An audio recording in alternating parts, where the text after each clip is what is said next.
The moment I hammered the sign into my own yard, Karen stormed out like she had been waiting behind the curtains for hours. She didn't even look at the sign. She just pointed a shaking finger at me and yelled, "You can't put anything here without HOA approval. Take it down or I'll call the authorities."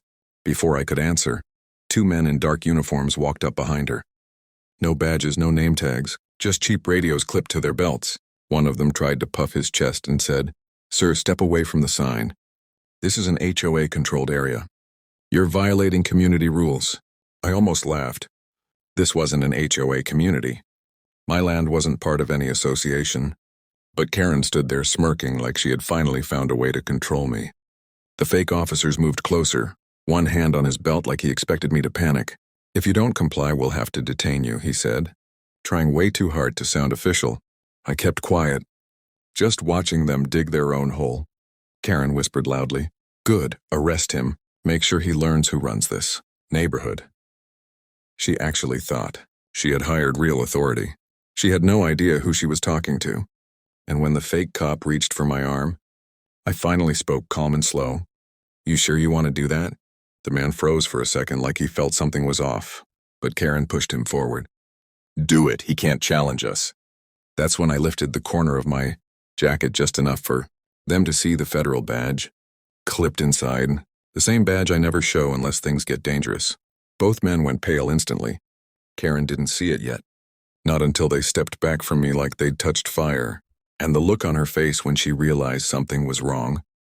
That was just the beginning. The two fake cops backed away so fast it looked like someone had yanked invisible ropes attached to their collars. Their eyes kept jumping between my badge and Karen, like they were silently asking her, "You didn't tell us he was real law enforcement." Karen, still clueless, marched toward me like she finally had the upper hand. "Why are you stepping back?" She snapped at them. "Arrest him. He's breaking HOA rules right in front of you." One of the men swallowed hard. "Ma'am, we need to leave. Right now." But Karen wasn't done with her performance. She shoved her phone in their faces. "No, you two work for me. Do your job. Detain him." Her voice echoed across the street, loud enough that neighbors peeked through blinds, and that's when she made the mistake that changed everything. She reached for the sign herself and tried to rip it out of the ground, and instead pulled the cord of my hidden trail cam that was recording everything. The red light blinked bright. She froze for the first time. "What's that?" she asked, her voice suddenly thin. I stepped toward her. Not aggressive, just enough for her to feel how badly she miscalculated. "That," I said calmly, "is evidence. Evidence of you bringing imposters onto federal land, telling them to detain a federal agent, and trying to destroy property that isn't yours." The fake officers panicked. "Ma'am, we didn't know. You told us this was your neighborhood." Karen spun on them. "Shut up. Don't admit anything." But it was already too late. One neighbor walked outside, filming. Another shouted, "Is she hiring cops now? Is this legal?" Suddenly, Karen wasn't the one in control. She was trapped. She tried to grab my arm like she wanted to drag me away from my own yard. "Turn that camera off," she hissed. "I'm the HOA president. I decide what happens here." I leaned in, just enough for her to hear the truth clearly. "Karen, there is no HOA here. You crossed my property line, and you brought fake law enforcement with you." Her expression cracked. For the first time, she knew she wasn't just wrong. She was in danger. And she still had no idea what was coming next. Karen's face twisted as she finally understood. She wasn't dealing with some random neighbor she could bully. But instead of backing off, she tried a new stunt. She whipped out a clipboard, stuffed with papers, and waved it like it was some magic weapon. "This community does have an HOA," she said, her voice shaking but pretending to be confident. "And you signed these rules when you moved in." She shoved the papers at me. None of them had my name, my address, or even the right street listed. It was a bunch of printouts she must have pulled from the internet. The fake cops stared at the documents like even they couldn't believe how sloppy they looked. "Karen," I said quietly, "you forged HOA documents on camera while trespassing." She flinched but didn't stop.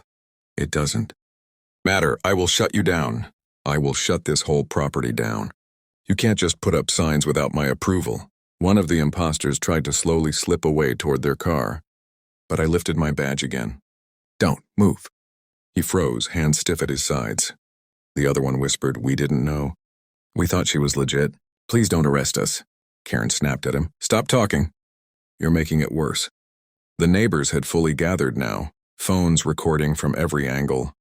Everyone knew Karen was unhinged, but this was on another level. Then came the next twist. Karen pulled out her phone and actually called 911, right there, with fake cops standing beside her. "Yes," she said loudly, pretending to cry. "There's a dangerous man threatening officers and refusing to obey HOA enforcement. Please send help immediately." The imposters looked at her like she'd completely lost her mind. I just stood there, because I knew what she didn't know. The dispatcher asked her a question. She answered it wrong, then another question. She fumbled again, and the fake cops exchanged a look of pure fear. She hung up and glared at me triumphantly. "Real police are coming. They'll drag you off this property." I took one slow step toward her. "You just called real cops to a federal agent's home." While standing next to two men impersonating officers, her jaw dropped so fast it looked like gravity punched her. Her phone nearly slipped from her hand. "Karen," I said softly, "you didn't call backup. You called witnesses." She started shaking. The fake cops started sweating, and sirens started echoing in the distance. Everything she built was about to fall apart. The sirens grew louder, and Karen spun in circles like she was trapped in her own lie. The fake cops tried to run, but I held up my badge and said, "Stay right there." They knew they were done. When the real police arrived, Karen rushed to them screaming, "Arrest him! He attacked my officers!" The officers looked at her, then at the two men in cheap uniforms, then at me holding a federal badge. One officer stepped forward. "Ma'am, those aren't cops." Karen's voice cracked. They work for me. This is HOA business." "This isn't HOA property," I said. "And she hired these men to impersonate law enforcement. It's all on camera." The trail cam, neighbor footage, and even the fake cops' panicked confession sealed her fate. The real officers turned to Karen and she finally understood the end was here. "Ma'am, you're under arrest for filing a false report, trespassing and using fake law enforcement." She screamed, "You can't arrest me. I run this neighborhood." The officer replied, "You don't run anything." As they took her away, she kicked at the dirt like a child caught stealing. The imposter cops were detained too, begging for deals. Neighbors cheered. One shouted, "About time!" After everyone left, I fixed my sign into the ground again. The yard was quiet, peaceful. I looked at the camera and said the line that later made the video go viral. "I fight for this country, so no one can tell me what I can't do on my own land." And for the first time, the whole neighborhood finally understood who they were dealing with. The end. Please, don't forget to like, share, and subscribe to the channel for more amazing HOA stories.